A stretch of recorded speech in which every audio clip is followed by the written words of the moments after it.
So now on the next page, you have a problem where the individual worked 22 days over past whatever weeks and so on and so forth. And you have the following data, which is the number of patients that were checked in over those 22 days. So they want you to create a frequency distribution using 5 uniform classes of width 5, where the first class has a lower limit of 6. So remember, the biggest thing about this width part is making sure you use it properly. Now, the first thing that they tell you is that the first class has a lower limit of 6, so you automatically know that you're starting at 6 and going to something.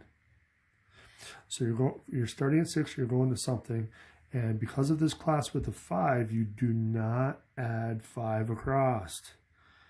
This doesn't go to 11. 11 is where it starts on the next one down, if you add the 5.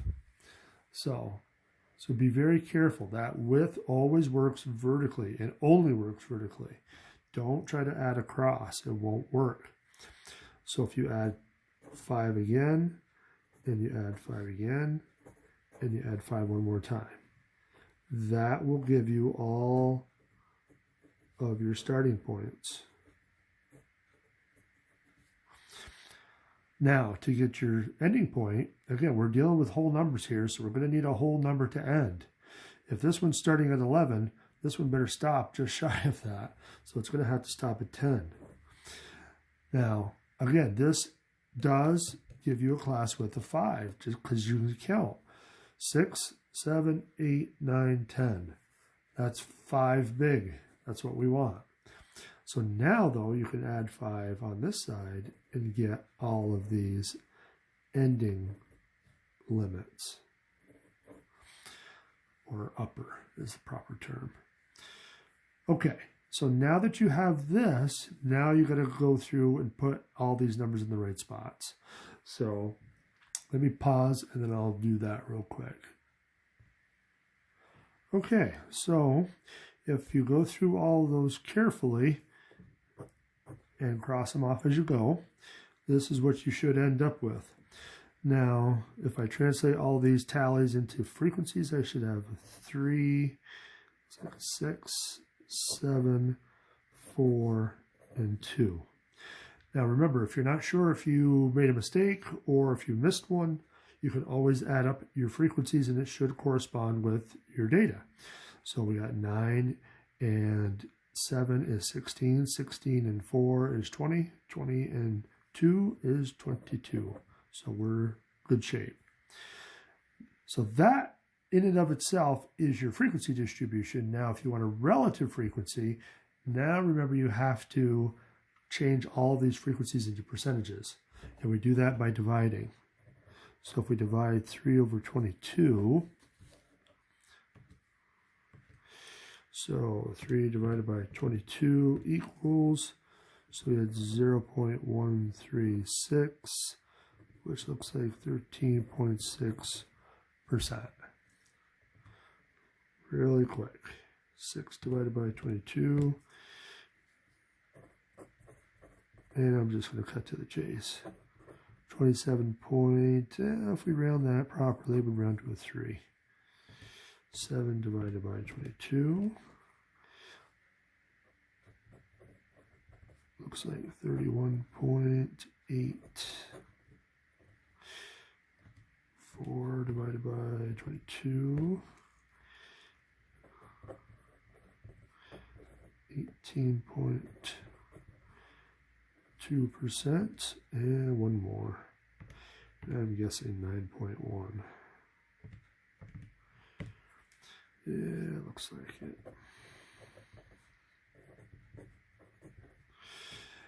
And same thing as with the frequencies. If you add them up, it should add up to the total number of values. If you add up your relative frequencies, it should add up to pretty darn close to 100%. So, you know, you can do that or not. It's up to you. If you're a nerd like me, then sometimes you feel compelled to do it. Yay, we do get 100%. Isn't that nice? Okay, so that is your grouped frequency distribution and grouped relative frequency distribution. Now, as far as creating a histogram and frequency polygon, when the graph is given to you like this, you might have to scale things depending on your numbers. Now, in this case, our highest frequency is 7. So 1, 2, 3, 4, 5, 6, 7. So it looks like we can do a 1-to-1 on your scaling. So 1, 2, 3, 4, 5, 6, 7. And don't forget to label your axes. And on the bottom, if you're doing a histogram, remember, all you need to do is just put the classes in the spaces. Don't put them on the lines, put them in the spaces.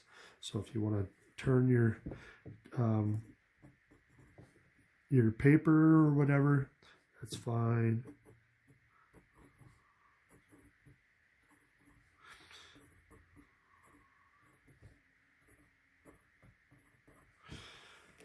So again, just put them in the spaces, and again, label your axis as well. So this is a number of patients, and now you're just drawing your bars. So histogram is your bars. You know, so we need to go up to 3. We need to go up to 6. And then to 7.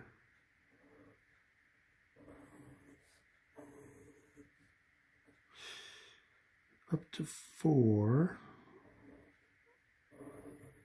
And then up to 2.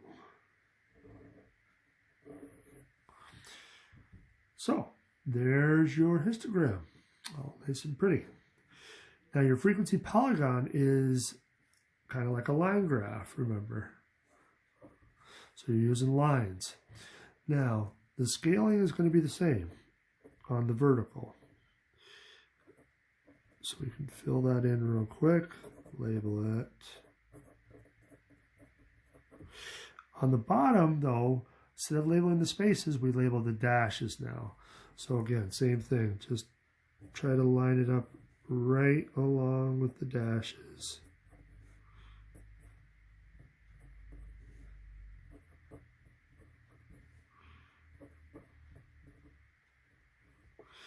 And then don't forget to label the axis.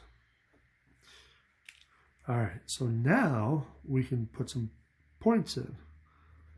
So we'll put a point right above the 6 to 10, point right above the 11 to 15, and then up to 7 for this one. This one goes up to 4. Up there. This one goes up to 2.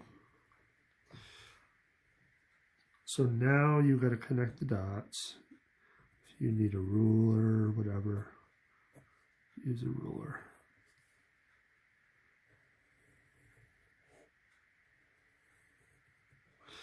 Now remember, don't leave your line just floating in air. That's not a polygon. So to make it a polygon, you have to close it off. So I usually just draw it through where the two axes meet. And over here, if you have an extra dash or not, just kind of drop it on through there. So there's your frequency polygon. All right, so that wraps up that page. A few more to come.